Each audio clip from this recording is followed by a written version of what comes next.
Do you have any other questions you want to hit me with? I do, but first let me ask you about getting more tea. I'm gonna get some more tea. Do you mind? I got a tea right now. Good. You got a tea? Yeah, you want I'm some? gonna go refill my tea. Oh, next time. I don't think I'll get it. I don't think I'll get it in time. Okay.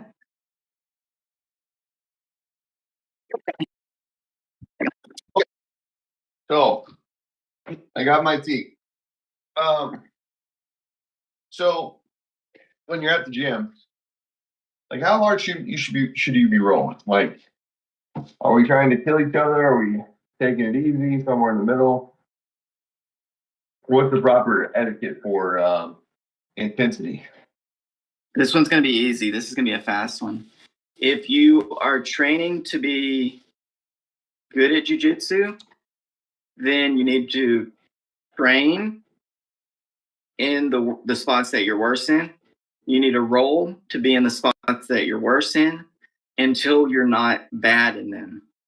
So you can't do that going crazy or going hard. You can still go hard from time to time with the understanding that you're going to get tapped out, that you're just playing, just like you're throwing fastballs, and where they go every now and then.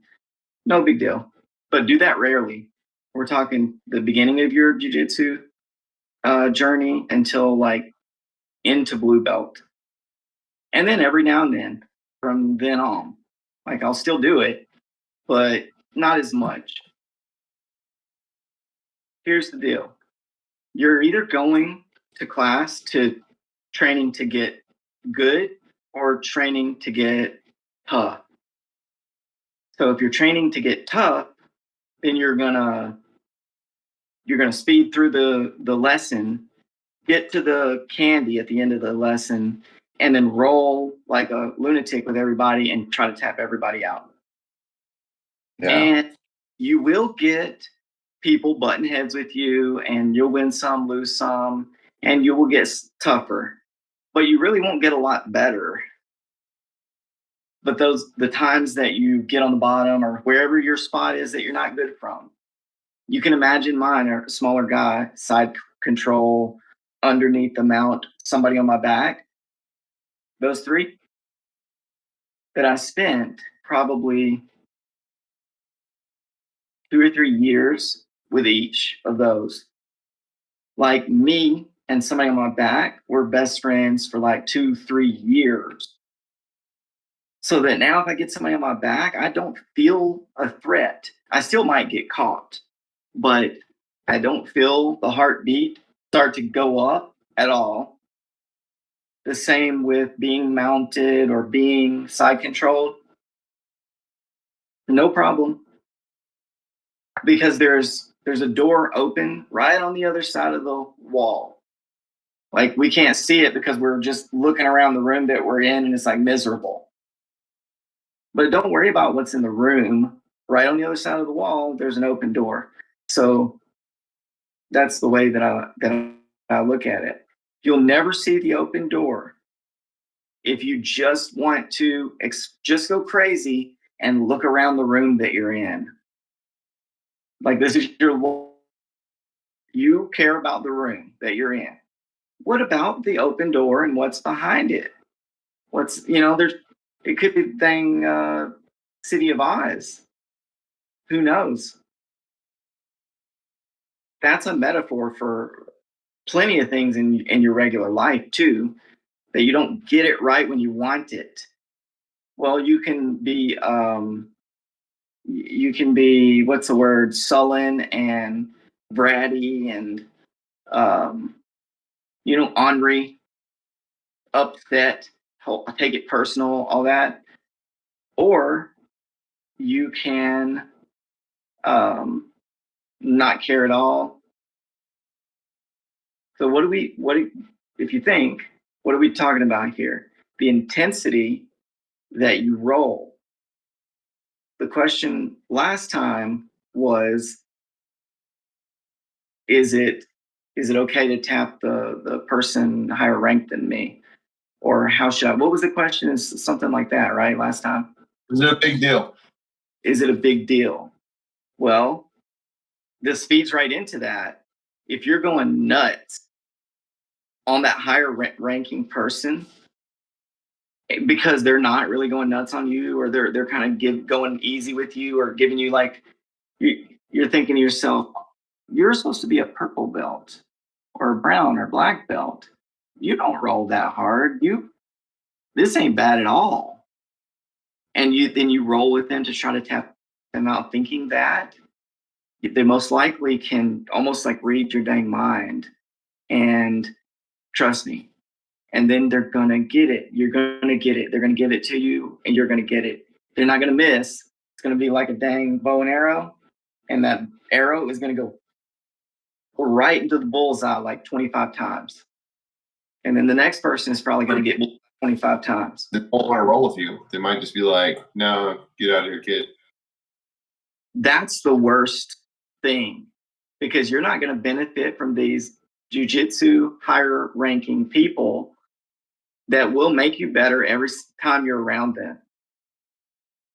That's why how you act matters all the time. How hard you roll should only be if they're also a ranked person and you're a ranked person, and the vibe is we're training for competition, or we're training hard today. I want you guys to try to win today. I want y'all to try to roll for the win, whatever. Okay, then roll hard. I know that you don't want to hear that. You want to hear roll hard when you want to, roll hard all the time, something like that. Well, I'm telling you, if you do, it's going to be worse on you, not me. I'm going to be fine. You're going to be miserable. You might quit. You might hate jujitsu after a certain time because it's just not what you thought it would be.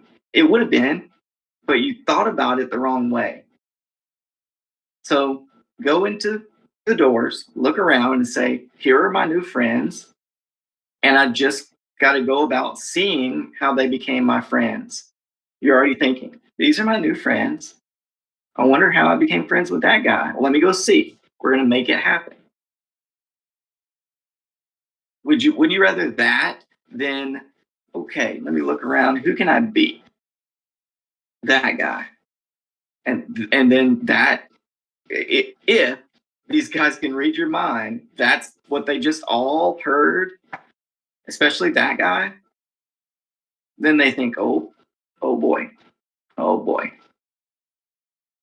One person just came in the door right now and wants to fight us. So it's not going to go well. You can dig yourself out of that. But for the most part, there's no reason to trigger their programming to kick on. There's no reason to change how things are going at the time. If things are going okay, then great. If they're not going okay, then you need to find out why. You can ask the person, hey, what do I keep getting caught in the arm lock? And it's like I'm all the way in the arm lock and it hurts before I even know what to do. Like, am I doing something wrong? Am I tapping too late? See, phrase it like that rather than you keep catching me and hurting my arm every time in the arm lock. And then they're going to be like, oh, yeah? I mean, this is the attitude that you're going to get from 99%. It's not the attitude you're going to get from me and Roger, period. Even if you're an idiot. I mean, how big of an idiot are we talking? Well, there is I guess a limit at some point. Like if you're like throwing punches, then it's on. If you're throwing punches at Roger and me in a row, then we're definitely going to fight back. And that's yeah. But I think that would be just maybe a respect thing on our part. That okay, you want jiu-jitsu to be proven. Power to you. We're gonna prove it. So I took an elbow one time, but it was just a newbie freaking out and didn't know what to do, and so they're just kind of like moving around like crazy, and it was like boom. I mean, it happens. That's not striking, but that's No. like What position were you in when you took the elbow? mount. You were being mounted? No, I mounted them. Did I tell you the last time that we were in the same company about the time? I'm going to say his name and we can bleep it out. This guy elbowed me from the mount. I don't recognize the name. It's a very unusual name. He was 16 or about to be at the time in Scott's class. And he's a big boy, like a big old corn-fed, like football player, like face, like his muscle here somehow just migrated over to his face. So it's like, you know what I mean? Just like I can't do it, but his perpetual muscle face. He's a little tough guy, and much taller than me. He's like probably 6'1". But we're both Gracie jujitsu guys, right? On the red mat, so completely he knows what he's doing. I know what I'm doing. Here's how it happened that I took an elbow so hard right to the face is that he was mounted. I was hugging the back, keeping him really close and pushing for a elbow escape. When I start pushing for the elbow escape, he would pull my hand up and then I would instantly push both hands up. So like I go from between the elbow escape and then he pulls my elbow up and I go to thrust him off, if that makes sense. So he's like really having a hard time trying to stay on. But on one of these, he drives his hips down and I was like, good. Because now he's preventing that now. And he still wanted to arch his back and sit up. But whenever he would arch his back, his weight would kind of slide forward onto his knees. So he would sit straight. And then I would lift. I would, just push off my feet, lift, and make his hands go to the ground. And I did that like 2-3 times, maybe once or twice. But on the third or second or whatever it was, rather than put his hands on the ground, he wanted to put his elbow right here. You know how you'll put your elbow there, start working on that side? That's what he wanted to do, rather. But as he was doing that, my lift was I had lifted my hips with too much leverage, I guess, because instead of his hands going boom, his elbow went boom right there. Just boom, perfect elbow. Hard. And what do you think? Accidental. Here's what happened. For the splittest of seconds, I was like, ah. And then before another thing happened. I hugged his back. It hugged him very tightly. And then I just basically said, forget your eyeball. Forget the eye. The eye is gone. Your eye is gone. That's it. Keep going. And he was like, you okay? Because this guy is like, oh, I just broke your nose. Sorry. Let's keep going. And he's a hard guy. And we kept going from that position. But I didn't want to stop right there because that means that I would have been stopped by strikes in practice or in training. Yeah. I would have been stopped by strikes. So I have to be able to take a shot and then just get my way out of this. You know what I mean? If you can't take a shot and keep going, you just found a loophole. I mean, you just found a weakness right there. So I kept going. I also knew that Scott Phillips was right over here somewhere, but I didn't know if he was watching or saw it. And it turns out he wasn't. Because afterwards he was like, oh, you got hit in the eye? I was like, yeah. And he was like, cool. I thought Scott was always watching. Yeah. So the intensity, how you roll with the person, I would say base that on the person. Base that on how things are going in the class, and base that on what rank you are. That's the best way I can put it. Don't go crazy with people above you. Don't go crazy, hurt them. You can go hard, which just means you really want to try to pass their guard. It means you really want to try to mount them. You really Yeah. want to try, you're really trying. It doesn't mean to pull their arm across just so that you can get it across. Like you don't want to hurt them to reach your goal. You want to reach your goal using jujitsu and nothing else.